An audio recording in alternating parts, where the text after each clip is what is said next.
তো ফাইনালি জিতে গেল মেগাস্টার শাকিব খানের ঢাকা ক্যাপিটাল আবারও সিলেটের বিপক্ষে। তো হয়ে গেছে আমি সবার তো সিলেট একবার জিতছিল ঢাকা ক্যাপিটালের বিপক্ষে। তো ওইখানে ভাই দুষ্টু কোকিল গানে তুফানের, তো ওই গানে ভাই অনেক ডান্স করছিল এবং কি মেগাস্টার শাকিব খানকে অনেক ট্রোল করছিল এবং কি ঢাকা ক্যাপিটালকে অনেক অনেক নিচা দেখাইছিল, কারণ ঢাকা ক্যাপিটাল এর লাগাতার লাগাতার ম্যাচগুলো হেরে গেছিল।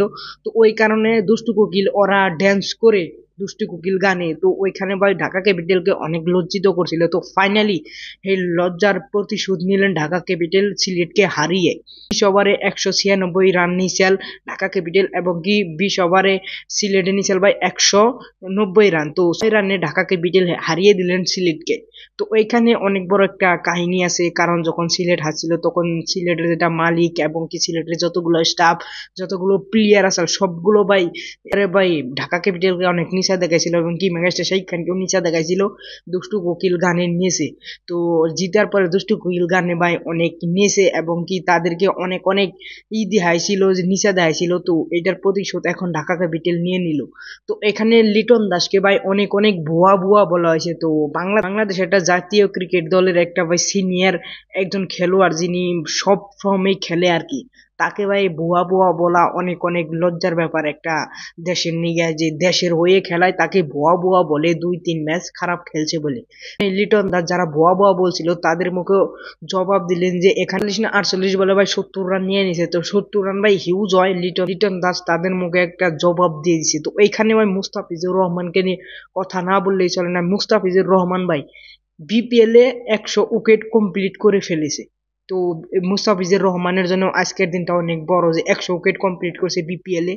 তো অনেক বড় একটা দিন। তো ঢাকা ক্যাপিটাল ভাই আজকে অনেক অনেক পূর্ণ হয়েছে। তো আরো ঢাকা ক্যাপিটাল আমরা ভাবছিলাম যে ঢাকা ক্যাপিটাল আজকের ম্যাচটা হেরে গেলে ঢাকা ক্যাপিটাল ভাই বাদ যাবে টিমে থেকে এবং কি ট্রফি থেকে বাদ যাবে। তো এখনো আমরা অল্প একটু আশা রাখতে পারি যে ঢাকা ক্যাপিটাল ট্রফি পেলে এগিয়ে যাবে, বিপিএল উইন করতে পারে। তো এখন যদি ঢাকা ক্যাপিটাল এখন এই ফর্মে থাকে তাহলে আমরা ভাবতে পারি যে ট্রফিটা ঢাকা ক্যাপিটাল আনতে পারে। তো এখানে ঢাকা ক্যাপিটাল এখন পরবর্তী ম্যাচ কি করবে সেটা আমরা জানি না, কিন্তু আমরা আশা রাখতে পারি পরবর্তী ম্যাচেও এরকম জিতে যাবে ঢাকা ক্যাপিটাল। তো ঢাকা ক্যাপিটাল প্রথমবার জিতছিল তখন আমরা অনেক অনেক খুশি হয়েছিলাম যে ঢাকা ক্যাপিটাল জিতছে, এখন থেকে ভাই সিলসিলা হবে। তো ওখানে মেগাস্টার শাকিব খানও টুইট করে দিয়েছিলেন যে সব বরবাদ হয়ে যাবে। তো ভাই ওই টুইটটা দেখো আমরা অনেক খুশি হয়েছিলাম যে শাকিব খান আবারও উৎসাহ দিচ্ছে নিজের টিমকে। তো তারপরে ভাই আরেক ম্যাচে ভাই হেরে গেল, তো তারপরে ভাই আরেক ম্যাচে জিতে গেল। তো বিপিএল এ 2বার জিতলো ঢাকা ক্যাপিটাল। তো আমরা আশা রাখতে পারি সামনে যতটি ম্যাচ আছে সবগুলো জিততে পারে ঢাকা ক্যাপিটাল, এটা আমরা আশা কামনা করতে পারি। তো ওখানে মেগাস্টার শাকিব খানের বিপিএল টিম, তো এই বিপিএল টিমের জন্য আমরা অনেকটাই এক্সাইটেড ছিলাম, কিন্তু আমাদের এক্সাইটটা ভাই অনেকটাই কম হয়ে গেছিল। তো আবারও আমাদের এক্সাইটটা জেগে উঠলো যে ঢাকা ক্যাপিটাল আবারও কিছু করতে পারে। তো ওখানে ভাই লিটন দাস, মুস্তাফিজুর রহমান এবং কি এই দলের যেটা ক্যাপ্টেন ভাই ম্যান অফ দ্য ম্যাচ হয়েছে আজকে। তো ভাই দারুণ খেলছে আজকে, আজকে ফ্যান্টাস্টিক একটা খেলছে। যারা হেটার ছিল তাদের মুখে ভাই একবার জুতা মেরে দিছে। তো অনেক অনেক অভিনন্দন ঢাকা রিটেলকে যে আপনারা এভাবে এগিয়ে যান। ম্যানেজমেন্ট আপনারা প্লিজ প্লিজ ঠিক করেন, যেভাবে ম্যানেজমেন্ট ছিল তো ওই ম্যানেজমেন্ট চেঞ্জ করে ভাই প্লিজ প্লিজ ম্যানেজমেন্ট ঠিক করেন। সব প্লেয়ারকে বারবার বেশি বেশি প্র্যাকটিস করান, তো জিততে পারবেন।